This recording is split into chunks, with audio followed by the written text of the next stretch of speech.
So before we actually get to the login, I'm going to let Jim explain the story, the backstory history on this 026 before it was mine. So, when's the last time you start using it for the first time? It was last summer, before last. I was able to start it then, and the reason I can't use it is because I've had health issues and I'm not able to start it. It's just too much saw for me. That's why I downsized and went to a smaller one.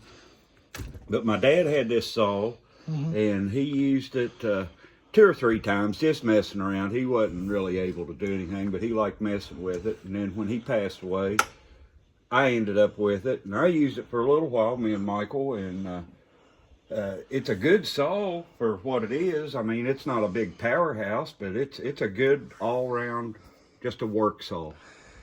Just something to cut a little bit of everything. The only thing I have against it, this is a funky air filter system that's got the choke built right in with it. That, to me, that just, I don't know. That's where all the trouble. There's a little tiny spring in there, and sometimes that spring comes off, and then you don't have no control of your choke. It's either on or off, and my dad would run this thing without that air filter on it, and it would run.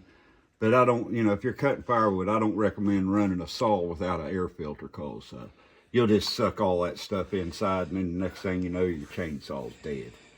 And at that time when you got it started, when that air filter came off on you, the last time you ran it in 2022, yeah, did that spring came off that time before we tried to start it? Remember me and you, we took it apart because we couldn't figure out why it kept choking itself out.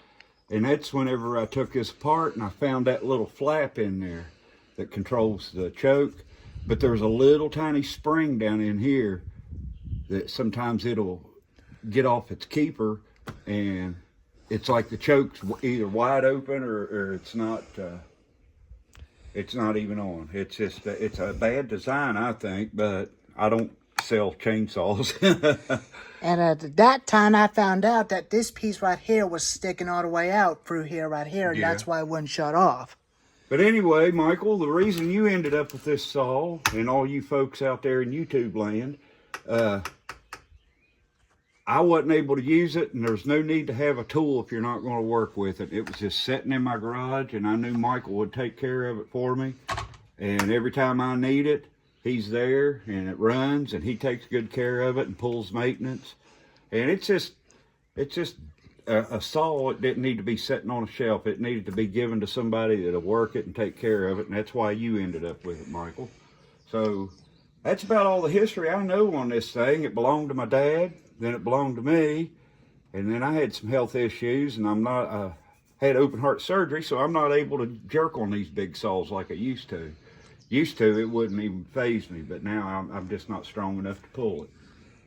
Yeah. But anyway, folks out there in YouTube, if you like this video, subscribe, give Michael a big like, thumbs up, and I guess he'll see you on the next one. This is Uncle Jim. Yep. I'm out. And that time when I get a new 3/8 pitch sprocket for this, we'll definitely do a video comparison on the Stark and then this thing. We'll catch you on the next one. See you in a minute, boys.